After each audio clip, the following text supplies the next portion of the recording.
మా ప్రభు నేర్చుకిస్తున్నాను మీ అందరినీ శుభవందనండి. ఈరోజు దేవుని వాగ్దానము కీర్తనల గ్రంథము 145వ అధ్యాయము 15వ వచనము.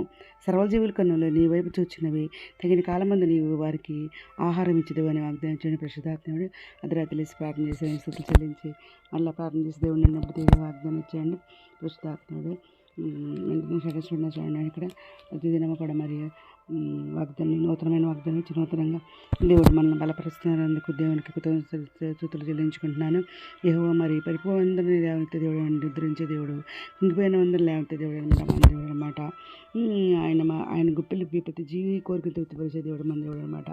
యెహోవా తన మార్పులన్నింటిలో నీతి గలవాడు అనమాట.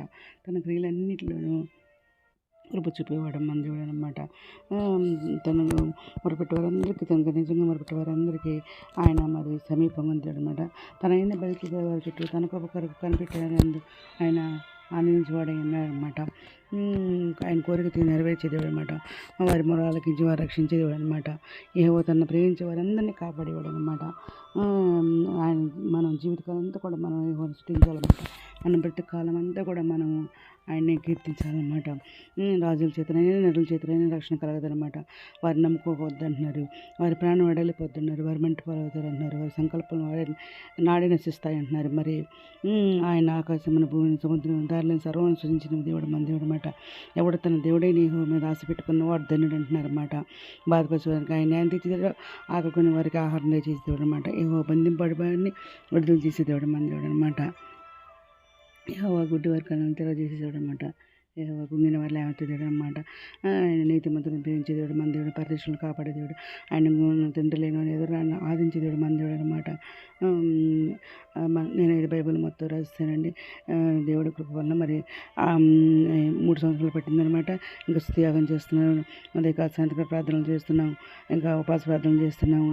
ఈ విధంగా చేస్తున్నాం కాబట్టి దేవుడు మనకి తప్పకుండా మేలు చేసే దేవుడు మన దేవుడు అనమాట. ఆయన దెబ్బ చేత మనకు స్వస్థత కలిగి చేసే దేవుడు మన దేవుడు అనమాట. యెహోవా యెరూషలేమును కట్టివాడు అనమాట. చిత్రన ఇశ్రాయేలును పోగు చేసే దేవుడు, గుండె చెదరని ఆయన బాగు చేసే దేవుడు, వారి గాయాలను కట్టే దేవుడు మన దేవుడు అనమాట. ఆయన ఆకాశం మేఘంతో కప్పే దేవుడు, భూమి కొరకు వర్షం కురిపించే దేవుడు, పర్వతం మీద గడ్డి మనిపించే దేవుడు అనమాట. పశువులకును రెండు పిల్ల కాకులకును మరి ఆయన ఆహారం ఇచ్చే దేవుడు అనమాట. గుర్రముల బలములను ఆయన ఆనందించే దేవుడు అనమాట. ఆయన సంతోషించే దేవుడు మన దేవుడు అనమాట. అందుకే మన దేవునికి మనం కృతజ్ఞతలు చెల్లించుకోవాలన్నమాట. యెహోవా మరి తన బైబిల్గా వారి తన కృప కొరకు కనిపెట్టేవారు యెహోవా ఆనందించే దేవుడు మన దేవుడు అనమాట. యెరూషలేము యెహోవాను కొనియాడమంటున్నారు, సీయోను నీ దేవుని కొనియాడమంటున్నారు. ఆయన నీ కొమ్ముల గడియలు బలపరిచి ఉన్నారనమాట. నీ వద్ద నీ పిల్లలను ఆశీర్వదించినాడు అని అంటున్నారు అనమాట. నీ సరిహద్దుల్లో సమాధానం కలజేయవాడు ఆయన అంటున్నారు. మంచి గోధుమలతో నిన్ను తృప్తిపరిచేవాడు దేవుడే అనమాట. అందుకని దేవుని మనం చెల్లించుకుంటూ ఆయనకి ఈరోజు మనం ప్రార్థన చేసుకుందాం. అంత మంచి వాగ్దానం ఇచ్చినందుకు దేవునికి చెల్లించుకుంటూ ఈరోజు మనం ప్రార్థన చేసుకుందాము. ఉన్నత సరస్వతి మంత్ర ఘనమైన మనకి ఎలా తీసుకుంటున్నారు మీద ప్రపంచంలో ప్రతి ఒక్క బిడ్డని పేరు జ్ఞానం చేసుకోండి. ప్రతి ఒక్క బిడ్డ అవసరం తెచ్చి నాకు తెచ్చిన కోరికలు తెచ్చించండి. బిడ్డలు మంచిగా విద్యాశాలతో ఉండండి. నిరుద్యోగులు ఉద్యోగాలు తెచ్చండి. ఆర్థిక పరిస్థితుల కొరకు ఆర్థిక సాయం తెచ్చండి. అనాథ గురించి స్వస్థపరచండి. వేదాలను తక్కువ వదచండి. వినివారు లేకండి. రక్షణ రక్షణ తెచ్చండి. మీరు రాని మీరు మీద చదపండి. ఒక్క వచ్చాక నేత ప్రజలు బాగా తెచ్చామని మా ప్రభు పేరు యేసుక్రీస్తు పరిశుద్ధమైన అడిగి వేడుకొని ప్రార్థిస్తాం తండ్రి. ఆమేన్. మీ అందిన ప్రార్థనలో మా కుటుంబాన్ని కూడా జ్ఞాపకం చేసుకోమని కోరుకుంటున్నానండి. ప్రభు సేవలో మీ సహోదరి.